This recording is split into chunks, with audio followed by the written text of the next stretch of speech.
और मैंने क्या आश्वासन दिया था, एक बार वो बताइए। हम पानीपत मिले थे सर आपसे। हाँ, पानीपत मिले थे और मैंने क्या आश्वासन दिया था?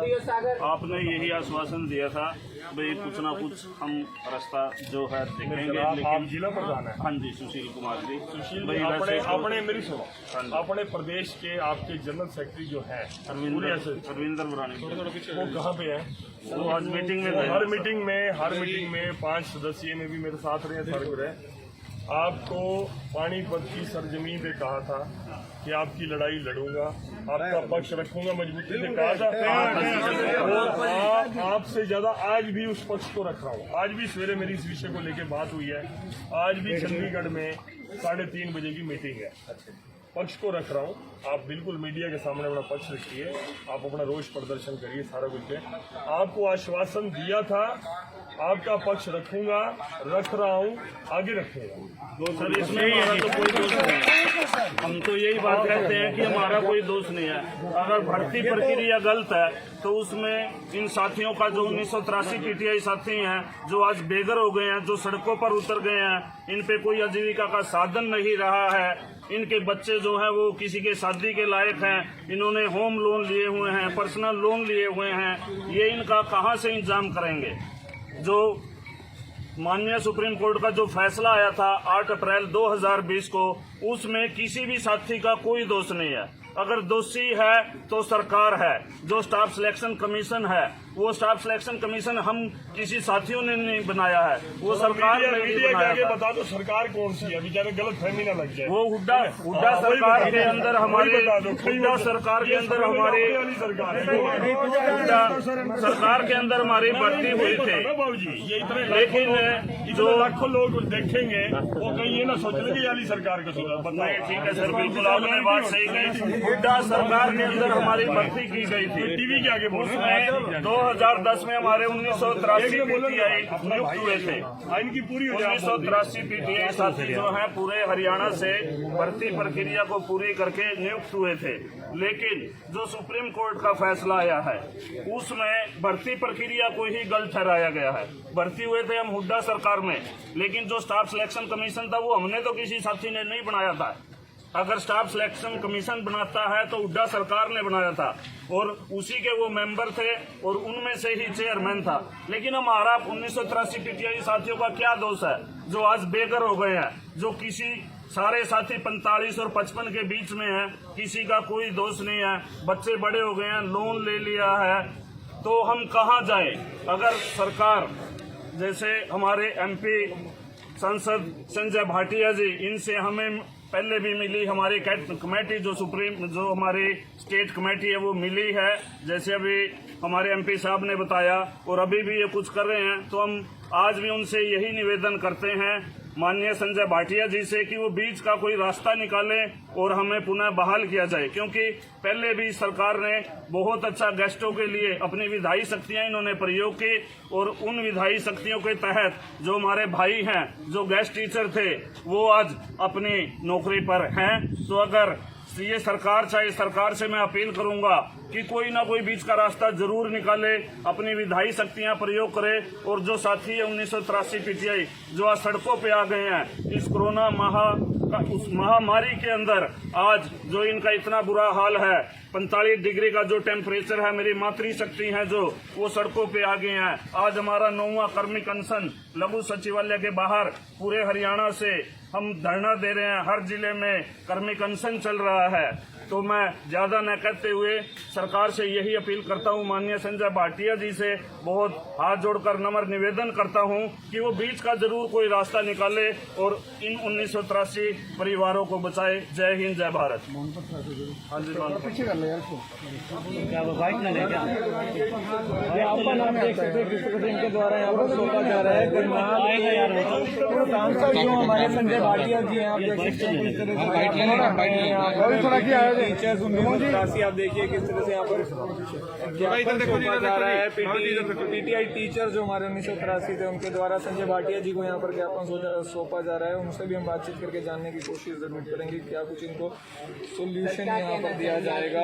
टीचर्स ने आपको ज्ञापन सौंपा है तो किस तरीके से आप उनकी मांग रख रही हैं, आगे किस तरीके से बात करनी चाहिए? कोई बात नहीं। थोड़ा खुल जाओ ज्ञापन छोड़ो, कोई बताऊं कि ज्ञापन ही अगले पकड़ के खड़े तो क्या करें, क्या कर दिया? हाँ नहीं पर वो तो दे दिया, फोटो होगी भाई, मैंने कहा मेरे भाई मेरे हाँ हाँ बिल्कुल। आप कुछ कहना चाहते हो मेरे से पहले तो आप क्या आज मेरे भाई फिर वो कहना चाहते मेरे आज सभी पत्रकार बंधु यहाँ पर खड़े हैं करनाल की इस ऐतिहासिक भूमि पर, और यहाँ पर मेरे पीटीआई भाई बहन, क्योंकि पहले दिन जब सुप्रीम कोर्ट का निर्णय इनके खिलाफ आया था उसके बाद ये पहली बार मुझे मिले थे पानीपत में नई सब्जी मंडी में। लगभग 1500 के लगभग लॉकडाउन का पीरियड चल रहा था, 1500 सब्जी मंडी में सभी पीटीआई भाई बहन मिले थे, और उसका मीडिया ने और सोशल मीडिया ने बहुत बड़ा संज्ञान लिया था। जो लॉकडाउन था उस लॉकडाउन के दौरान इतना बड़ा ऐतिहासिक कट जो सब्जी मंडी में हुआ वो शायद उस लॉकडाउन पीरियड में और कहीं हरियाणा में नहीं था, हरियाणा के मैं तो कहता हूँ हिंदुस्तान में नहीं था, अगर प्रवासी बंधुओं के कट को छोड़ा जाए तो इन्होंने मेरे को बात रखी, इन्होंने कहा जी ऐसे ऐसे, मैंने इनको एक ही बात कही थी, आज वही बात दोबारा दोहराता हूँ। लेकिन कई बार क्या होती है, एक मुंह से दूसरे मुंह में बात जाती है तो बदल जाती है। जैसा इन्होंने कहा कि आपने आश्वासन दिया था, आश्वासन क्या दिया था? आपकी लड़ाई लड़ने का, आपका वकील बनने का। तो मेरे भाई मैं आपका बगैर फीस का वकील हूँ, आज भी मैं इस सारे मामले के साथ जुड़ा हूँ। आज की डेट में मुझे भी आज 3:30 बजे वहाँ पर बुलाया गया चंडीगढ़ के अंदर, लेकिन मैंने असमर्थता जाहिर की कि मेरा नीलोखेड़ी के अंदर वीडियो कॉन्फ्रेंस और वहाँ के लोगों के साथ जनसंवाद का कार्यक्रम पहले से तय था, इंस्टेंस था। कल सुबह मेरे घर पर जो पीटीआई टीचर आपकी जिला की टीम है पूरी वो भी आई थी। अब उसमें एक थोड़ी सी समस्या मैंने कही थी कि आप पूरे प्रांत के 5 लोग ऐसे जो एक ही दिशा में सब लोगों को चला सकें, अपनी एसोसिएशन प्रांत की बनी हुई है, गुरुदेव जी अपने अध्यक्ष है प्रांत के, और हमारे जो जनरल सेक्रेटरी आपके करनाल रविंदर जी हैं वो करनाल के हैं। तो आप 5 लोग वो चुनते ताकि ये बात, इन्होंने कहा बीच का रास्ता मेरा और जगमोहन जी का झगड़ा हो तो हम दोनों बीच का रास्ता चुन सकते हैं। अब बीच का रास्ता सरकार और पीटीआई टीचर ने चुनना है, लेकिन ऑर्डर किसका है? सुप्रीम कोर्ट का है। मैंने तब भी पानीपत में इनको कहा था कि ये सुप्रीम कोर्ट से ऊपर प्रदेश सरकार नहीं है। प्रदेश की तो बात छोड़ो, हिंदुस्तान की सरकार भी सुप्रीम कोर्ट के ऊपर नहीं है। लेकिन फिर भी इंसानियत के नाते, मानवता के नाते, क्योंकि हम भी परिवार वाले लोग हैं, हम समझ सकते हैं। हमारे में से कुछ पीटीआई टीचर जिनका देहांत भी हो गया, आज उनकी विडो हैं बेचारी, उसके अंदर सुप्रीम कोर्ट की ये गाइडलाइंस आई हैं कि ये दोबारा से रीटेस्ट देंगे, एलिजिबल ये 100% रहेंगे, चाहे ये ओवर एज भी हो गए। तो सुप्रीम कोर्ट ने ये गाइडलाइंस दी है और सरकार ने सुप्रीम कोर्ट के आदेशानुसार वो भर्ती प्रक्रिया शुरू कर दिया। लेकिन फिर भी मैं चाहता हूँ कि अगर 1983 के अंदर वो भर्ती प्रक्रिया चली तो कुछ लोग फिर भी रह जाएंगे। सभी ऐसा नहीं कि सभी सिलेक्ट होके आ जाएंगे, क्योंकि फ्रेश कंपटीशन हो जाएगा उन 10-15 हज़ार एप्लीकेंट में जो उस समय थे। जब 1983 चुने गए तब लगभग 20-22 हज़ार एप्लीकेंट थे मेरे हिसाब से। उनमें से हो सकता है 2-4 हज़ार कहीं और महकमों में एडजस्ट हो गए हों, लेकिन 10-12 हज़ार 15 हज़ार आज भी उस रीटेस्ट में अपीयर होंगे। तो हो सकता है 100% 1983 आपके ना चुने जाए। ये चिंता, ये शंका भी है मन में पीटीआई टीचर के। और दूसरी बात सुनो, जो 8 साल का 10 साल का इनको सर्विस का बेनिफिट है, अगर आज फ्रेश भर्ती होगी वो बेनिफिट नहीं मिलेगा। इस केस के अंदर मेरे भाई जो ज्ञापन देने के लिए आए हुए हैं, मैं बहुत ही विनम्रता के साथ माफी मांगते हुए ये कहना चाहता हूँ कि शायद इस पूरे केस की नॉलेज मेरे ज्ञापन देने वाले भाइयों को थोड़ी कम होगी। विनम्रता के साथ, विनम्रता के साथ कह रहा हूँ कि आपको नॉलेज थोड़ी इस केस की कम होगी, आपको अपडेट कम होगी, आपसे ज्यादा मैं अपडेट हूँ। मुझे ये भी पता कि 3:30 बजे कौन कौन उस मीटिंग के अंदर बैठने वाला है, वो शायद आपकी जानकारी में नहीं होगा। तो इस आपके इस ज्ञापन को मैं बिल्कुल बड़े मान और सम्मान के साथ ग्रहण करता हूं। और जिस तरह से मैं पूर्व में आपका वकील बनकर आपका पक्ष रखकर, हालांकि मेरे को भी कई बार आलोचना करने का सामना आता है, क्योंकि जब ये कुछ अपने में से सारे साथी, जरूरी तो नहीं, कुछ साथी गाली भी दे देता है, कुछ मुर्दाबाद जिंदाबाद भी कर रहे, जिसका मेरा भाई पीछे खड़ा बुरा भी मान रहा है, तो मेरे भाई बुरा नहीं मानना चाहिए। तो वही व्हाट्सएप मेरे व्हाट्सएप पे करते हैं कि भाई साहब आप तो इनकी इतनी पैरवी करते हो और ये आपको गाली दे रहे हैं। मैं कहा मन दुख होता है ना, आदमी अपने माँ बाप को भी गाली दे देता है।